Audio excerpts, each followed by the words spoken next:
Hey, what's going on, everyone? It's Scott from the Cornhole Collective. Wanted to show you this quick video on something I've been meaning to make for a long time, and that's a palette of all my favorite gel stains. You'll see some in here from Minwax, Varathane, and General Finishes. But great thing to keep on your wall in your shop, and then as you're designing, you can just glance up and remind yourself of the colors and how they look together and the look that you're going for on your boards. Let's go ahead and get started. So the first thing you need to think about is the material and the supplies and the equipment that you're using. I use a US cutter, 24-inch SC model vinyl cutter.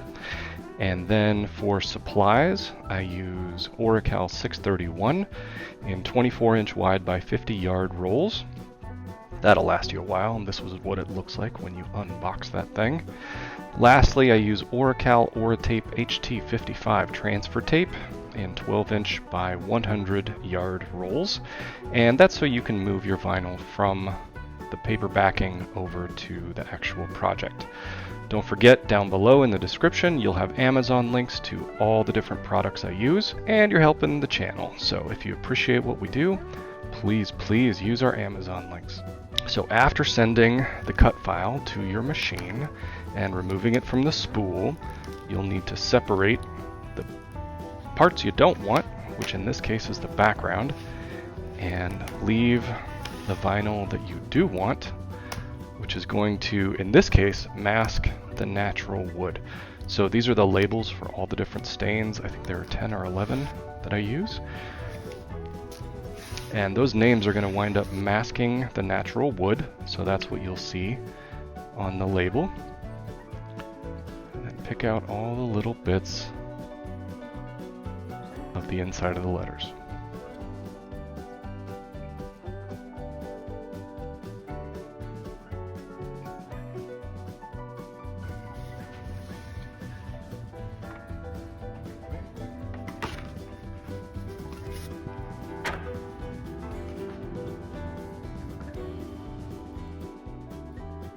Okay, now we are ready to apply our transfer tape.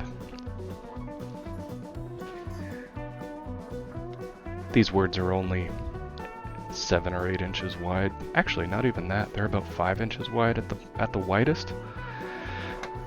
So I didn't want to waste any transfer tape.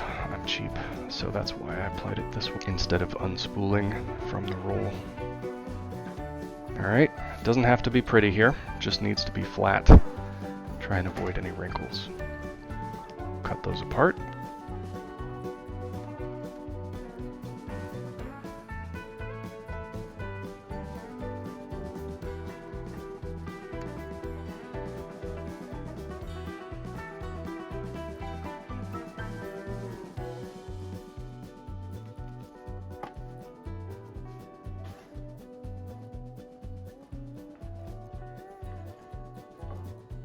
Now before applying any vinyl to your wood, you want to make sure it's nice and smooth. So this is a 320 grit.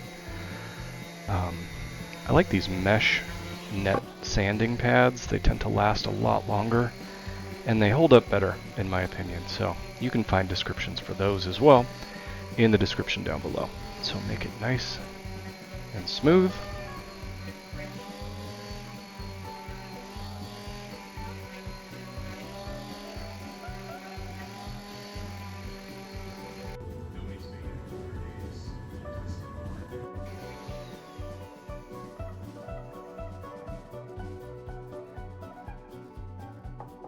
And now we're ready to apply our vinyl to each of these circles.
Okay, now let's get staining.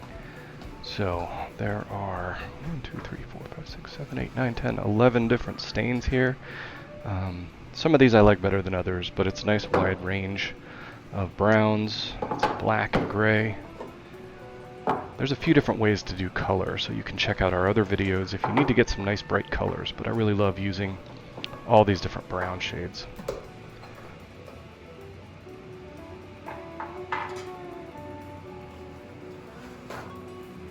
If you see one you like, check out the description. I'll put some Amazon links in there, and you can order the stains that you like.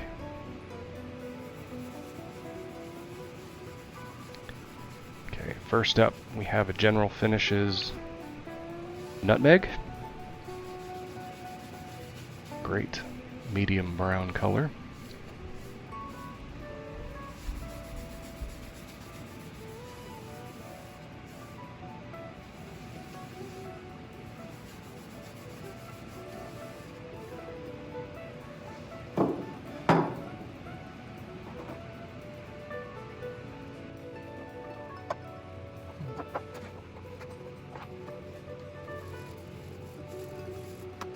Next we have General Finishes Prairie Wheat. Then a General Finishes Antique Walnut. General Finishes New Pine. Java is next. I probably use this more than any other color.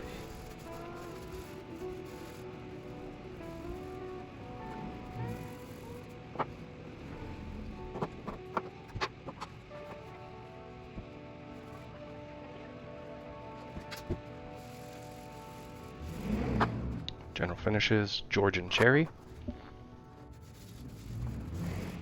All the different stain companies make a black, but I find Varathane's black to be the darkest of the bunch. Next up we have General Finishes Gray.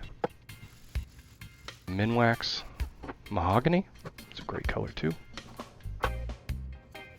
Lately, this has been one of my favorites. General Finishes Candlelight. And last up is Varathane Cherrywood. Okay, so now we're going to remove the masked letters, and that just reveals the natural color of the wood behind it. It's a good idea for these, just so you can see what the contrast for these colors looks like. Usually like to leave quite a bit of natural wood.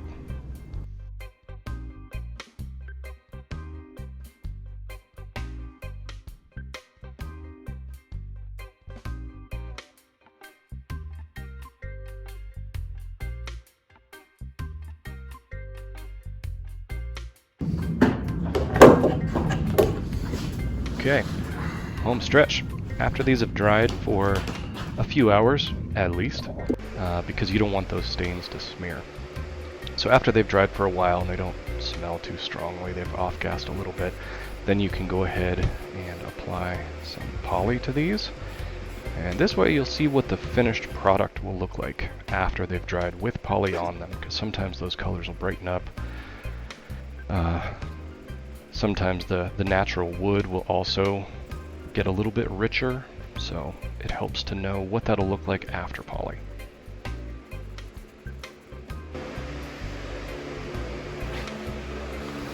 Okay. Now you can see we want to display this thing without taking up too much wall space, so I just countersink in the corners and drill into those. Nothing too pretty, but looks kind of cool. Alright, there you go. Hang that on your wall, and then you have a nice display of all your different gel stains and the colors you'll get as you're working through your projects. So if you like this video or anything else you've ever seen on the channel, don't forget to subscribe, and you'll get notifications if you turn those on every time we release a new video. And then look down below in the descriptions for all the products that we use. Links, you can get some awesome patches for your apron or your hat or wherever you want to stick that thing. We appreciate any support you're willing to give us. Have a great day, everyone.